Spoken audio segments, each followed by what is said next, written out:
Hello friend, मैं नवनीत एक बार फिर से आपका स्वागत करता हूं मेरे YouTube channel medicine and biology में। फ्रेंड, विगोर जेली के बारे में बहुत सारे लोग इंक्वायरी करते हैं कि विगोर जेली क्या होता है, इसका इस्तेमाल कहां पर किया जाता है, कैसे इसका इस्तेमाल करना होता है, क्या डोज होती है, किन लोगों को इसका इस्तेमाल नहीं करना चाहिए, क्या साइड इफेक्ट्स होते हैं। तो इन सारे सवालों का जवाब आज की इस वीडियो में मैं दूंगा। और एक चीज मैं आपको यहाँ पर और भी बता देना चाहता हूँ कि विगोर नाम की जो जेली है ये सबसे ज्यादा बिकने वाली जेली है, खासकर उन पुरुषों के बीच जिन पुरुषों को इरेक्शन को लेकर प्रॉब्लम है, जिन पुरुषों के प्राइवेट पार्ट में सही से तनाव नहीं आता, सही से उसमें कड़ापन नहीं आता। जब भी वो अपने पार्टनर के साथ में इंटीमेट होने जाते हैं या इंटीमेट होते रहते हैं, उस समय उनका जो प्राइवेट पार्ट है उसमें ढीलेपन की समस्या बड़ी जल्दी हो जाती है।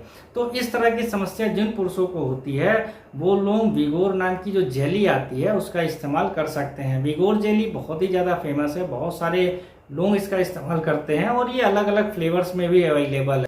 जैसा कि ये जेली है तो जेली में अलग अलग फ्लेवर भी इसीलिए बनाए गए हैं क्योंकि कुछ लोगों को मैंगो फ्लेवर पसंद होता है, कुछ लोगों को चॉकलेट फ्लेवर पसंद होता है, कुछ लोगों को स्ट्रॉबेरी फ्लेवर पसंद होता है। तो जिसको जो भी फ्लेवर पसंद हो वो उस तरह की विगोर जेली का इस्तेमाल कर सकता है और फिर इसका अच्छा रिजल्ट पा सकता है। विगोर जेली जो है वो जाइडस नाम की एक कंपनी बनाती है जो कि बहुत ही ज्यादा इंडिया में फेमस कंपनी है, बहुत सारी मेडिसिन बनाती है। तो इसी ने विगोर नाम की जो जेली है उसको बनाया है। तो इसी विगोर जेली को लेकर आज की इस वीडियो में डिटेल में बात करेंगे। और फ्रेंड, एक बार फिर से आपसे वही रिक्वेस्ट है, चैनल पर पहली बार आए हैं तो चैनल को सब्सक्राइब करना ना भूलें।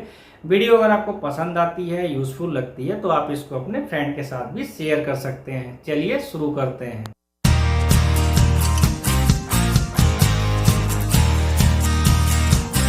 अब जैसा कि वीडियो में मैंने पहले ही बताया कि जिन लोगों को इरेक्शन में प्रॉब्लम है, स्पेशली मेल की बात कर रहा हूँ, ये जो जेली है ये फीमेल्स के लिए नहीं बनाई गई है, फीमेल के ऊपर इसका कोई असर नहीं होगा।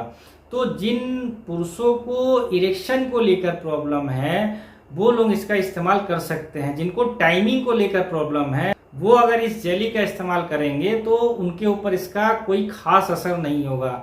तो जिनको इरेक्शन की लोग के प्रॉब्लम है, जिनको इरेक्टाइल डिस्फंक्शन को लेकर प्रॉब्लम है, चाहे उनको प्राइमरी ईडी हो, प्राइमरी इरेक्टाइल डिस्फंक्शन हो या सेकेंडरी इरेक्टाइल डिस्फंक्शन हो, हर तरह के इरेक्टाइल डिस्फंक्शन में ये दवा बहुत अच्छा काम करती है। अब अगर इस जेली के अंदर मैं इंग्रेडिएंट की बात करूं तो इस जेली के अंदर जो है सिल्डेनाफिल पाया जाता है। सिल्डेनाफिल 100 mg पाया जाता है। जैसे कि आपने मैनफोर्स 100 mg दवा इस्तेमाल की होगी, बेसिकली वो टैबलेट फॉर्म में होती है। इसके अलावा विगोर 100 mg नाम की टैबलेट आती है, वो भी टैबलेट फॉर्म में आती है। इसके अलावा वियाग्रा नाम की जो टैबलेट आती है वो भी 100 mg में होती है, वो भी टैबलेट फॉर्म में होती है।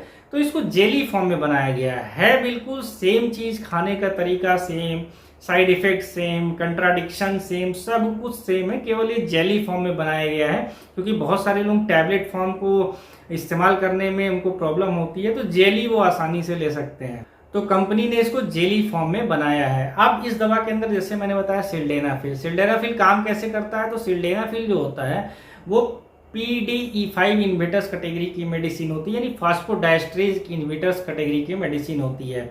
अब इसका मतलब ये हुआ कि जब भी इस मेडिसिन को इस्तेमाल किया जाता है उसके कुछ देर बाद, लगभग आधे घंटे बाद, 45 मिनट बाद, जो ब्लड वेसल्स होती हैं, जो शरीर की नसें होती हैं, वो डायलेट हो जाती हैं।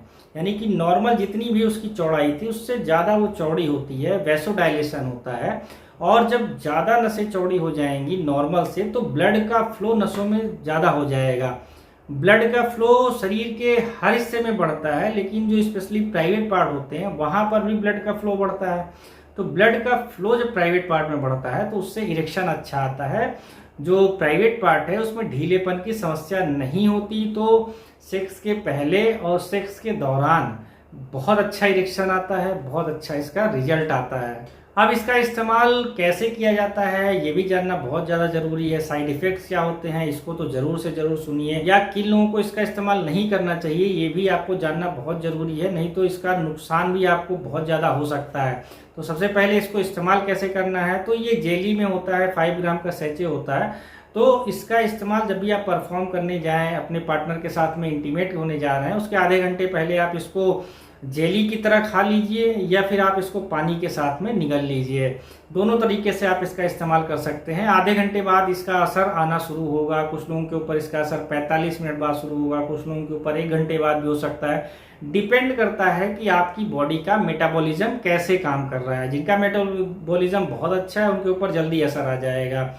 इस दवा का असर 6 घंटे से लेके 12 घंटे तक भी बना रह सकता है। कुछ लोगों के ऊपर इसका असर 6 घंटे बाद खत्म हो जाता है, कुछ लोगों के ऊपर 8 घंटे, कुछ लोगों के ऊपर 12 घंटे, कुछ ऐसे भी हो सकते हैं जिनके ऊपर इसका असर 12 घंटे से ज़्यादा भी हो सकता है। तो एक चीज़ का ध्यान रखिए, एक बार इस जेली का आपने इस्तेमाल कर लिया तो 24 घंटे के पहले दूसरी जेली का आप इस्तेमाल बिल्कुल मत करें। अब बात कर लेते हैं कि इसके साइड इफेक्ट्स क्या हो सकते हैं। तो कई सारे इसके कॉमन साइड इफेक्ट्स होते हैं। जैसा मैंने बताया, इस दवा को लेने के बाद वैसोडाइलेशन होता है, ब्लड का फ्लो ब्लड वेसल्स में बढ़ जाता है। तो जनरली हेडेक की प्रॉब्लम बहुत सारे लोगों को होती है, क्योंकि इस एरिया में भी ब्लड का फ्लो बढ़ गया है, नॉर्मल लेवल से ज़्यादा ब्लड का फ्लो हो रहा है, तो हेडेक की प्रॉब्लम हो सकती है। इसके अलावा नेजल कंजेशन हो सकता है, नाक जाम हो सकती है। इसके अलावा मसल पेन हो सकता है या बॉडी पेन हो सकता है, इनडाइजेशन की प्रॉब्लम हो सकती है, स्टमक अपसेट हो सकता है। इसके अलावा डिजीनेस की प्रॉब्लम हो सकती है, वॉमिटिंग भी किसी किसी को हो सकता हो।